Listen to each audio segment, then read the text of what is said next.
নমস্কার, মিয়ান রায় কিচেন পরিবারের সকল সদস্যদের স্বাগত জানাচ্ছি।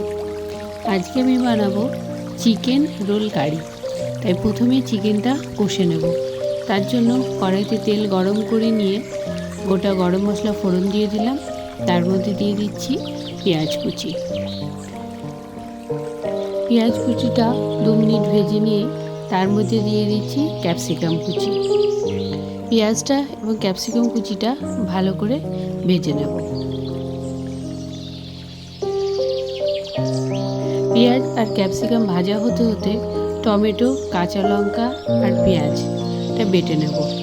পেঁয়াজ টমেটোটা হালকা ভাজা হয়ে গেছে। এবার ওর মধ্যে চিকেন পিসগুলো দিয়ে দিচ্ছি। যেহেতু আমি চিকেন রোল বানাবো, তো তার জন্য চিকেন পিসগুলো সলিড নিতে হবে। আমার এখানে হাড় শুদ্ধ চিকেন আছে, তো আমি মাংসটা একেবারেই কষে নিচ্ছি। নিয়ে যে হাড় সমেত যে চিকেনগুলো আছে সেই কষাটা আলাদা করে তুলে নেব এবং বোনলেস চিকেনটা আলাদা করে তুলে নেব। এবার চিকেনটা ভালো করে খানিকক্ষণ ভেজে নেব। তারপর দিয়ে দিচ্ছি স্বাদ মতো লবণ।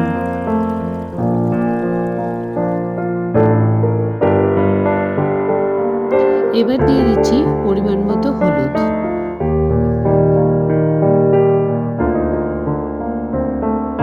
এবার চিকেনটা ভালোভাবে নেড়ে দেব।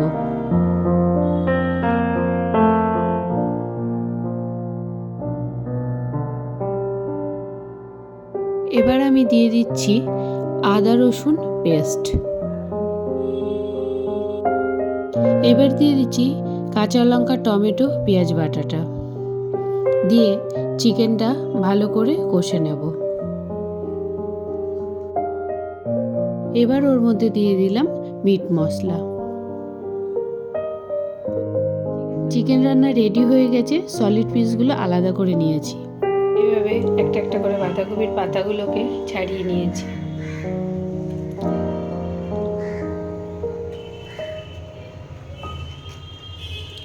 কড়াইয়ে খানিকটা জল গরম করতে দিয়েছি। এবার ওর মধ্যে খানিকটা লবণ দিয়ে দিলাম। এবার জলটা গরম হয়ে গেছে। একে একে বাঁধাকপির পাতাগুলো দিয়ে ভাপ দিয়ে দেব। এবার 2 মিনিট একটা ঢাকা দিয়ে ঢেকে দেবো, যাতে বাঁধাকপির পাতাগুলো নরম হয়ে যায়।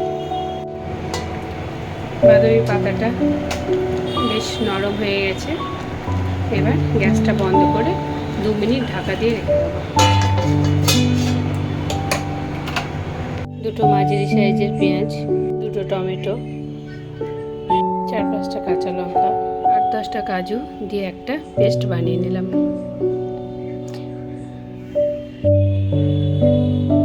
এটা ভাপানো হয়ে গেছে। এবার একে একে তুলে নিচ্ছি। এটাকে ঠান্ডা করে নিতে হবে, তাহলে গরম গরম করতে গেলে হাতে ছাকা লেগে যেতে পারে। তাই এবার পাতাটাকে একটু ঠান্ডা করে নিতে হবে। আমি একটা বাটিতে 2 চামচ মতো আটা গুলে রেখেছি। এটা কি করব সেটা আপনাদের দেখাবো। এক পাশে সরিয়ে রেখে দিলাম।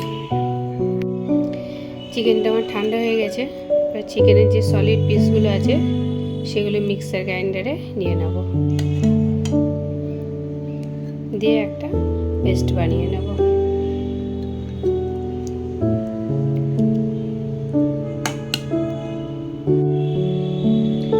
চিকেনটা আমি পেস্ট করে একটা জায়গায় নিয়ে নিয়েছি। এবার এর মধ্যে খানিকটা যে চিকেন কারি ছিল সেই মশলাটা দিয়ে দেবো, যাতে টেস্টটা ভালো লাগে খেতে, যাতে মশলার লবণটা ঠিকঠাক হয় এবং মশলার টেস্টটাও যাতে সঠিকভাবে আসে। চিকেনটা আমার ভালো করে মাখা হয়ে গেছে। এবার বাঁধাকপির পাতাগুলো যেগুলো ভাপিয়ে রেখেছিলাম, এবার সেটাকে আস্তে করে নিয়ে এই চিকেন মাখাটা দিয়ে দেব। এটাকে আস্তে আস্তে রোল করে দেব। এটা আপনি চিকেন রোলও বলতে পারেন বা বাঁধাকপি চিকেন রোলও বলতে পারেন।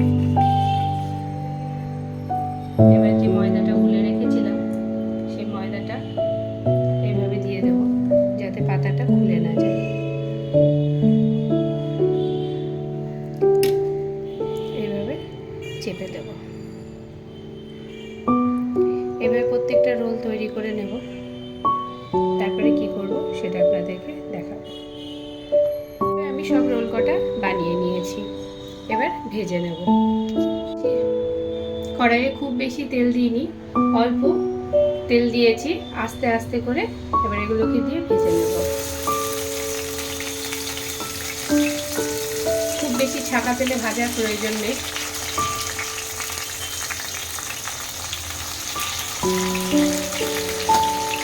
এবার ভাজা হয়ে গেছে, তুলে নেব।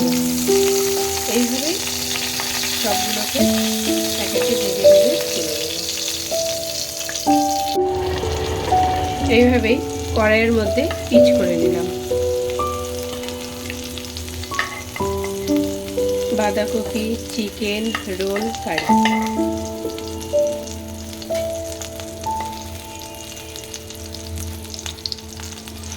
ডিমের অমলেটের মতন ভেজে নিয়ে এইভাবেই পিচ করে নিলাম।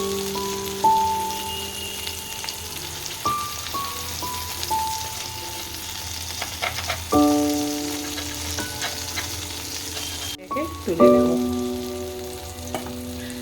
ওই কড়াইয়ে খানিকটা তেল গরম করতে দিয়ে দিলাম। এবার প্রথমে এলাচ, লবঙ্গ, দারচিনি ফোড়ন দিয়ে দিলাম। চারিদিকে তেলটা যাতে ছিটকে না যায় তার জন্য হলুদ দিয়ে দিলাম।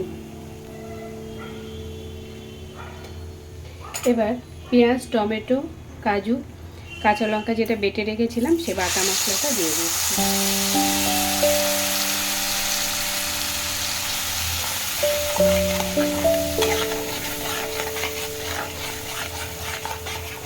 স্বাদ মতো লবণ দিয়ে দিচ্ছি। জিনিসটা মাখা মাখা হবে, খুব বেশি ঝোল হবে না, তাই সেই বুঝে লবণটা দেবেন। আমি আদা রসুনের পেস্ট দিচ্ছি, তো আপনাদের কাছে না থাকলে আপনারা যখন টমেটো, পেঁয়াজ, লঙ্কাটা বাটবেন তখনই কাঁচা আদা রসুনটা এর সাথে বেটে নেবেন। এর মধ্যে 1 থেকে 1.5 চামচ মতো জিরের গুঁড়ো দিয়ে দিলাম। এবার তেল ছাড়া পর্যন্ত মশলাটা ভালো করে কষে নেব। মশলাটা আমার কষানো হয়ে গেছে। এবার এর মধ্যে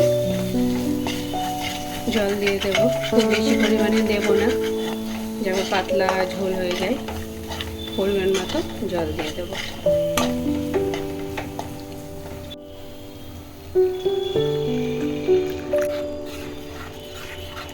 ঝোলটা ফুটতে লেগেছে, এবার একে একে চিকেন রোল পিসগুলো দিয়ে দেব। এবার এটার উপরে হালকা করে কসুরি মেথি ক্রাশ করে দিয়ে দিলাম।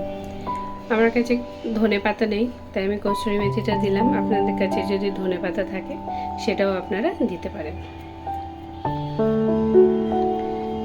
এবার একটু নেড়ে দেবো, দিয়ে 2 মিনিট ঢাকা দিয়ে ফুটিয়ে নেব। খুব সাবধানে নাড়বেন যাতে ভেঙে না যায়।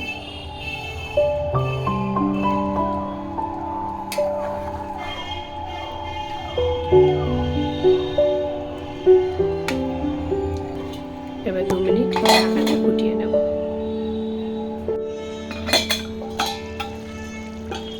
2-3 মিনিট ফুটিয়ে নিয়েছি, এটা আমার রেডি হয়ে গেছে। ছোট চামচের 1 চামচ মতো গরম মশলা দিয়ে এটা নামিয়ে নেব। আমরা তো খাবোই, আপনারাও এইভাবে বানিয়ে খেয়ে আমাকে অবশ্যই জানাবেন যে এই রেসিপিটা আপনাদের কেমন লাগলো। অবশ্যই মিয়ান রায়ের কিচেনটা সাবস্ক্রাইব করে দেবেন এবং লাইক করবেন এবং শেয়ার করবেন বেশি বেশি করে, যাতে আমাকে আরও এগিয়ে নিয়ে যেতে সাহায্য করে এবং নতুন নতুন রান্না আপনাদের যেন দেখাতে